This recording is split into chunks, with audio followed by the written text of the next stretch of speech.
Hi, I'm Ben, I like Kill Team, and I want to talk about it. In the last video, I gave you guys a few options of what kill teams you wanted to see next, and the answer was overwhelmingly Deathwatch. I was actually pretty surprised. That's cool for me because at the end of the day, my hobby heart really does belong to Deathwatch. They were my first ever kill team in the last edition, and I've loved the faction and the lore ever since. So today I'm going to show you my Deathwatch kill team for Kill Team 2021. I want to talk about their loadouts and their equipment and what I've learned from the few games that I've managed to play with them. This person right here, James, commented that I should invest in a turntable instead of holding my miniatures up to the camera really close and letting it autofocus. Well, James, this one's for you. Ooh, look at those boys. That's what I'm talking about. So nice. Thanks, James. Okay, let's start with my leader. I've equipped him with a Storm Shield and Xenophase Blade. I think pairing a brutal weapon with a Storm Shield is probably a good idea because while weapons that are brutal are pretty cool, it kind of means that you're going to end up eating a bunch of attacks. So I think pairing with a Storm Shield so you can parry 2 for the price of 1 is probably a good idea, and that's what I've found in the few games that I have played. So I really like running him this way. He is magnetized, so I can switch it up. But I like having 2 Storm Shields because I run my fighter with a Storm Shield. Spoiler, we'll get to that. But I just think it works. Works really well. Being a melee unit, he doesn't last long, but the Storm Shield really does help with that. In one of my first games, this guy took out a Tyrannid Warrior in like one foul swoop. Ended up doing I think 21 points of damage. The Tyrannid just could not block at all, and just chopped him to bits. So that was a feels good moment. That was awesome, and it works for me. And somebody commented. I'll put the comment here. It was really cool. He's a Feral Tusk. He's got some fur. Yeah, sorry, James. He's got some fur on him, which I'll just actually put it up right here so you can see.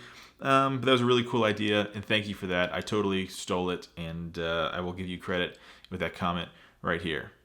And for equipment, I'm giving him either a frag or a crack grenade, just depending on the matchup, because him not having any kind of ranged weapons, I think it's pretty cool that he can chuck a grenade to soften somebody up, or chuck a grenade over here and go fight this guy. It's just cool. And grenades in this game, I think, are better than the last game. I rarely ever used grenades in the old game, but now I find myself actually using them now. So pretty cool. Good leader. Up next are my fighter models. I have a few of them because I had a couple extra bodies and I just wanted to have some fun with the modeling side of things. But I'm typically running the Black Templar with Power Weapon and Storm Shield because I think it's just the way to go. The Heavy Thunderhammer is super cool, and so are the Lightning Claws. But melee is just so lethal that if you can take a Storm Shield, I would take a Storm Shield. So I've settled on running the Black Templar with Power Weapon and Storm Shield just because I think it's best. I think that's the most optimal build. I'm really tempted to run the Heavy Thunderhammer all the time just because I think it's dope and all that damage output is crazy. But Marines don't last long on the table, and Storm Shields just help give them that extra little bit of survivability. So I have been running that. And he gets a crack or frag grenade as well. Crack or frag grenade as well. Moving on to the MVP of this team, my heavy gunner with a frag cannon. This guy is by far the most valuable member of this team. I wasn't sure whether I was going to go Infernus Heavy Bolter or Frag Cannon because shooting twice with Bolter Discipline on the Heavy Bolter seemed really appealing. But then I ran the Frag Cannon in a match and against Gene Stealers, and he killed everything that he shot. I mean, whatever I pointed this guy at just died automatically, pretty much. I think I killed like a leader Metamorph, which, by the way, Metamorphs are so good. I killed him. I did like 20 points of damage on like turn 1 and just annihilated him.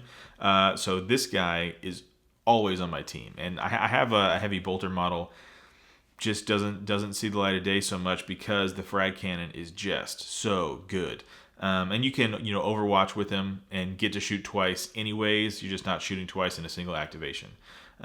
So he's great. Run a frag cannon, dust him off. I hadn't run one since pre Pariah Nexus, and but now he's back, and boy, he's about as good as he ever was. And just both profiles are so good. One's great for elites, one's great for a single guy, and the other one is great for taking out multiple losers. I can't stop bragging about this guy. The frag cannon is back, baby. It's back. Almost forgot here. On the heavy gunner, he's got a purity seal, just to give him a reroll if he gets a bad roll, or if I just really need something to die. So, purity seal. Up next are my two I would call them floater models. They're all magnetized, so they do whatever I need them to do. But I find that warrior is I get so much out of it, honestly. They can also be gunners. I have a plasma and a grav gun ready to go. Grav gun is like my anti-custodes weapon. But you get so much out of these. You have good shooting and good melee all in one model, which is kind of hard to find.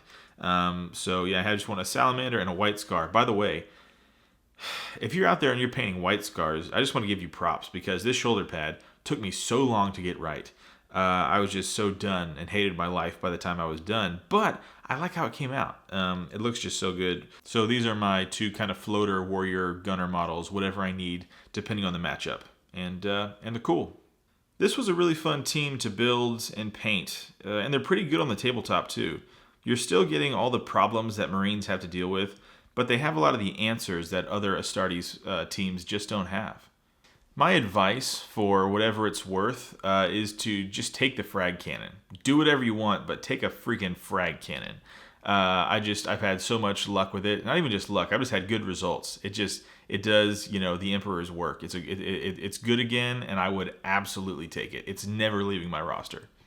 Something I learned that I was kind of surprised about, not mad about it, but just a little surprised about it, is that, the fighting twice tactic is kind of worthless. I thought it would be really good, but most fighting, I was at the comments and somebody and I were talking about it, but just combat doesn't last more than one round typically.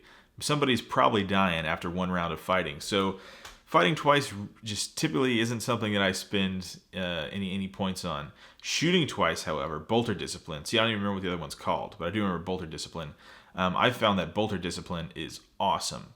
And I think what would be a cool build is to go all warriors and maybe a heavy bolter, but everybody gets a bolter weapon, and then you pop bolter discipline, and everybody gets special issue ammunitions, shooting twice per activation, plus shooting again in Overwatch. That is kind of interesting, and I'm going to think about maybe trying that in the future. So I really, really like this kill team. Of all the ones that I've played, Deathwatch are my favorite.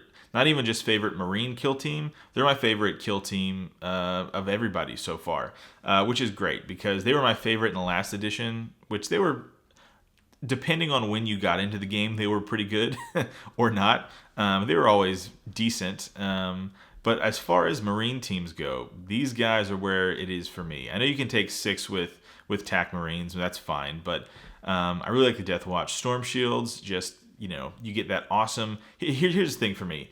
Great shooting and great fighting, not just in the same team, but on the same model, and that's really important. If you want to have a flex, just have one team that can kind of do a little bit of everything, which is not always what you want, but the ability to do that, I think, is great. They're just super flexible, and I've had a great time playing with them. So if you're looking to get a new team, to add to your collection, or if you're looking to get started in Kill Team, I would 10 out of 10 recommend a box of Deathwatch Veterans. I actually think it's the perfect way to get started if you like Marines. If that's your thing, get some Deathwatch. One box is like $33 American. You get 5 bodies, which is what you need. You get every weapon combination under the sun. And if you magnetize, you can literally have anything you want. And by the way, if I didn't say this already, Andromeda Studios has a really killer video about magnetizing Deathwatch, and that's just a great channel. You should check them out. Great stuff over there. So that's going to do it for this video on Deathwatch. This video took me a little longer to get out because my wife gave birth to our second child, so I've been a busy dad, and I got my Octarius box like a week in with having a new baby, and so I'm still trying to get things built. I don't even have a single team built yet, or I have like one piece of terrain built, so I'm still working on that. But I am going to try and get the next video out in a timely manner. It looks like Sundays right now is, I guess, when videos come out on this channel, so we'll keep on. Worked out well last time, so we're just going to keep doing it. In the next video you can expect will be a Red Corsairs kill team. I've already started building them. I just have to paint them and build a few more models. I played with them unpainted today, which I hate to do. I hate playing with unpainted models, just to get a feel for them, and they're awesome. Red Corsair, or not Red Corsairs, just Chaos Space Marines in general are awesome and better than a lot of the Marine teams that I have played. You get 6 of them. You don't quite get all the tactics that you get. Like, you don't only in Death's Duty, and they don't have that. But they can take bodies with cultists and all that kind of stuff. So I had a lot of fun with it, and I am really excited to paint it. And so that'll be the next video, is talking about what I've learned from playing them, how I plan to kit them out, this all the same garbage, right? So that'll be coming up next week. Before I go, I just wanted to say thank you. Within about a month, we have hit 250 subscribers, which just sounds crazy even coming out of my mouth, because I never thought I'd ever have that on whatever this is. So thank you for the views and the likes and the comments and the subscribing. Just been pretty crazy. If you have any video suggestions, or you think I suck, feel free to comment that down below. That's my favorite part, is getting to talk to you guys and kind of interact with the community, because you guys are just so cool and nice. So I think that's going to do it, guys. Thank you for watching and subscribing and just being so nice over the internet. Yeah, so that's going to do it, and I'll see you around. Look at that, James. Take that. You thought I would stop? I'll never stop.